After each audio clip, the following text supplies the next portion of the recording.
Personal లైఫ్లో కూడా అవునండి అలాగే చేశాను నేను. నాకు ఇదే కావాలి అని మొండి పట్టి మరీ చేసుకున్నాను. దాంతో ఒక నరకం చూశాను. అంటే చెప్తూ ఉంటారు గత జన్మ. అంటారు కదా, అలాంటిది ఏదో అని అంటారు కానీ నేను అది నమ్మను. స్వయంకృత అపరాధం అంటాను. నేను ఎంచుకున్నదే ఇంకొంచెం డీప్గా వెళ్ళి ఉండాల్సింది, అనాలిసిస్కి వెళ్ళి ఉండాల్సింది. కమిట్మెంట్కి ముందు ఇలా కాదు ఇంకా ఏముంది అనేంత డీప్గా వెళ్ళి ఉంటే సరిపోయేది. ఒక చెప్తారు కదా, ప్రేమలో పడినప్పుడు లేదంటే ఒకరిని బాగా ఇష్టపడినప్పుడు మన కళ్ళకి ఇంకేం కనిపించదు. ఎవరు వచ్చి చెప్పినా కనిపించదు, వాళ్ళే దుర్మార్గుల్లా కనిపిస్తారు. ఇది నేను కూడా ఒప్పుకుంటాను. మా నాన్నగారు అప్పటికి dad use to tell me think, ఎందుకంటే నువ్వు చిన్నపిల్లవు కాదు, నేను చెప్పినా నువ్వు వినవు, అండ్ నువ్వు ఒకటే అంటావు నాకు ఇష్టమైంది నేను కష్టపడ్డా కూడా పర్లేదు అంటావు, కాబట్టి ఇంకా ఆలోచించు అన్నారు. ఆలోచించినా కూడా మనకు రాసిపెట్టుంది, అది మనకి ఇలా జరగాలి అని రాసిపెట్టుంది. But I never expected that. అక్కడ బాగా షాక్ తిన్నా. ఏంటి ఇది నిజమా, ఇలా జరుగుతుందా, ఇలా జరిగిందా అని కూడా షాక్ తిన్నా. తర్వాత పడరాని కష్టాలు పడ్డా, పరిగెట్టించారు, భయపెట్టారు, భయపడలేరు. భయం ఎప్పుడు వచ్చింది అంటే మా బాబు విషయంలో వచ్చింది. నాకు ఒక బాబు ఉన్నాడండి, బాబు విషయంలో వచ్చింది. అప్పుడు కూడా తగ్గలేదు నేను. కాంప్రమైజ్కో లేకపోతే ఏం చెప్తే అది చేయాలి అన్న దేనికో నేను రాలా. నా పాటికి నేను ఉన్నా. ఇప్పుడు కూడా కోర్టులో కేసు జరుగుతుంది. 9 ఏళ్ల తర్వాత కోర్టుకు వచ్చింది కేసు. ఈ ఇన్సిడెంట్ జరిగిన 9వ సంవత్సరానికి ఇప్పుడు వచ్చింది కేసు. దాంట్లో కూడా ఏం లేవు, మనం ఇచ్చిన ఎవిడెన్స్లు అవన్నీ కూడా ఏం లేవు. ఓపెన్ చేస్తే ఫైల్ లోపలంతా ఖాళీ ఉంది. ఖాళీ పెట్టుకుని ఏం గెలుస్తారండి మీరు? ఒరిజినల్స్ తీసుకున్నారు వాళ్ళు. ఇప్పుడు నన్ను మళ్ళీ వాళ్ళు నాకు హోంవర్క్ ఇస్తున్నారు, మళ్ళీ ఒరిజినల్స్. ఒక్కసారి ఇచ్చిన ఒరిజినల్స్కి మళ్ళీ ఒరిజినల్స్ ఎలా వస్తాయి? Is there any meaning? ఒకటే, ఏం జరిగితే అంతే, దేవుడి మీద భారం. ఏమైంది యాక్చువల్గా? ఒక ఫైన్ నైట్ హీజ్ యాక్చువల్గా పెళ్ళి, మీరు ఒక అబ్బాయిని సెలెక్ట్ చేసుకున్నారు, ప్రేమించారు, పెళ్లి చేసుకుంటా అన్నారు. జస్ట్ లైక్ నేను సినీ ఇండస్ట్రీలోకి ఎలా వెళ్తాను అనేది ఒక మొండిగా ఒక డెసిషన్ తీసుకున్నారు. ఇదే అబ్బాయిని పెళ్లి చేసుకుంటాను అనేటువంటి ఇంకొక సెకండ్ డెసిషన్ తీసుకున్నారు.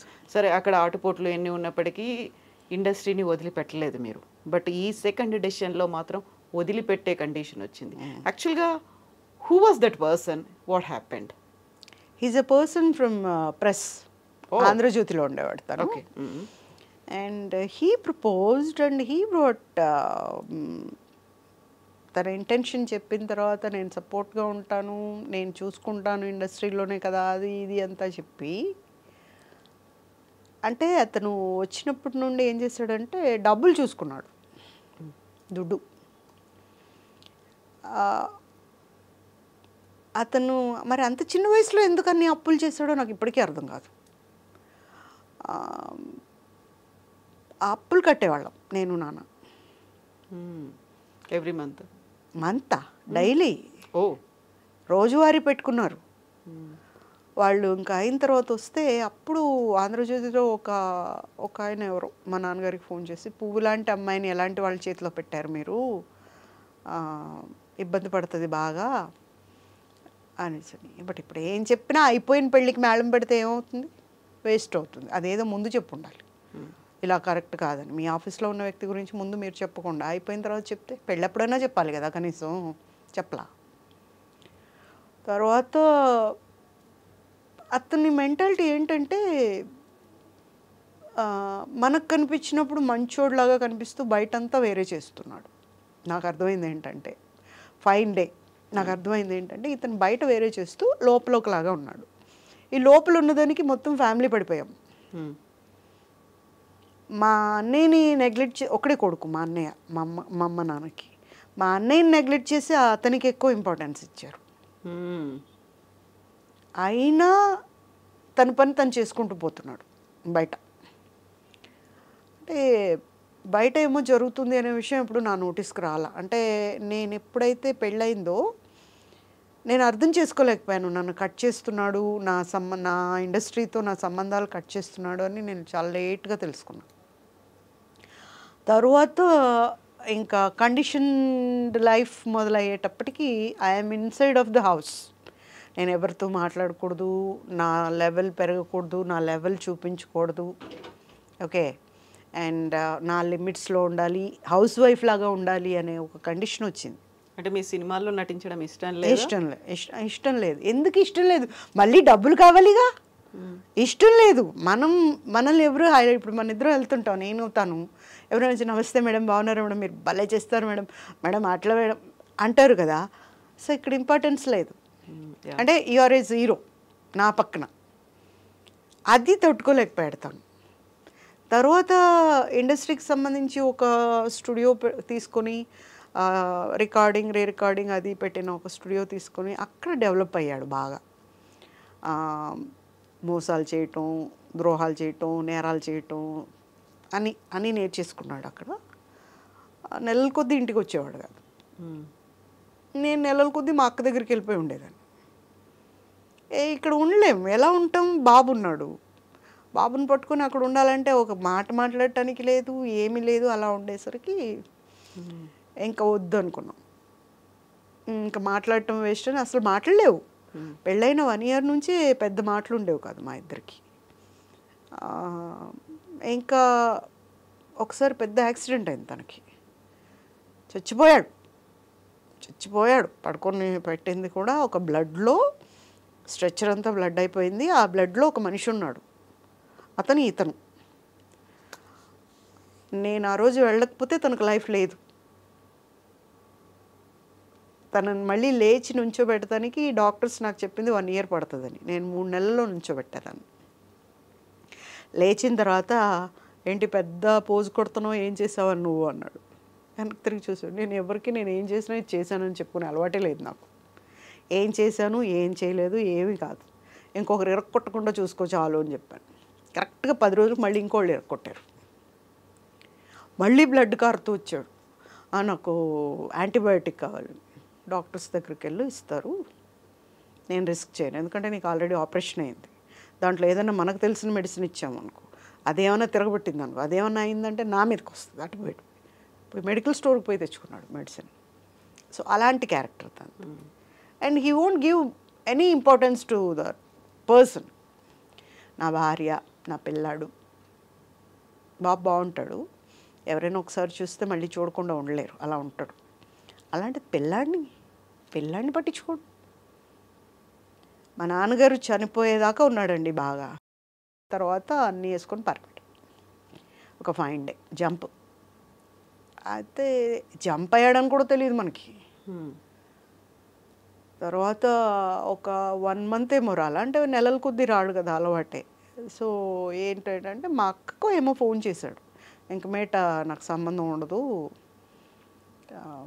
నేను సపరేట్గా ఉండిపోతున్నాను, నేను వెళ్ళిపోయాను అని చెప్పి. మా అక్క వచ్చింది. అప్పుడు వచ్చి వాళ్ళ ఆఫీస్కి వెళ్ళి మాట్లాడితే, అంత పొగరమోతుని నేను చూడలేదు.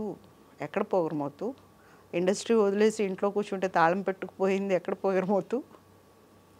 ఎందుకు అంటే బాబున్నాడు చేతిలో, అందుకని. లేకపోతే అప్పుడు కూడా వినేదాన్ని కాదేమో, అంతే మొండిగా ఉండేదాన్నేమో.